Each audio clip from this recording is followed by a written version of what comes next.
What's up mga homies? So makikita nyo sa likod ko may bago tayong project. So ang project natin ngayon is Suzuki Dzire. So ang pinakabit sa atin ni boss is exhaust system. So ito yung kinabit natin sa kanya. HKS Custom Free Flow na muffler. So ito ang kinabit natin kasi gusto lang ni boss is magkatunog yung sasakyan niya. So ito yung pinaka-exhaust niya. Yan, 2 inches pipings. Tapos may laser cut flanges tayo dito para madali na lang yung maintenance niya. And para maiwasan na rin natin na magkasingaw yung pinaka-exhaust natin. So dito naman, naglagay tayo ng resonator para hindi nawawala ng back pressure yung sasakyan. Kasi pag tinanggal natin to, iingay lang yung sasakyan pero wala siyang hatak. Tapos dito kung makikita nyo, hindi pa tayo nagtanggal ng catalytic converter kasi cutback lang tong ginawa natin. Cutback exhaust system. So yan mga homies, pakinggan natin ano magiging tunog nito.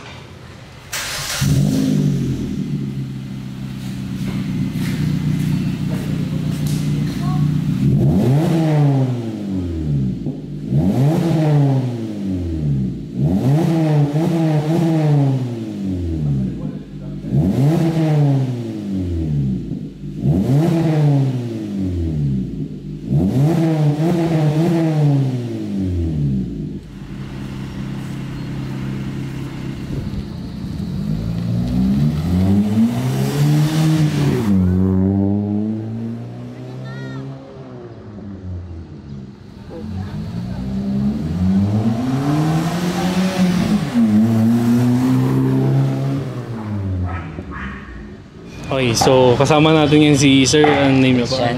Si Sir Christian. So pinagawa pala sa atin ni Sir is yung Suzuki Dzire niya. So musta Sir yung pinakabit niyong exhaust system?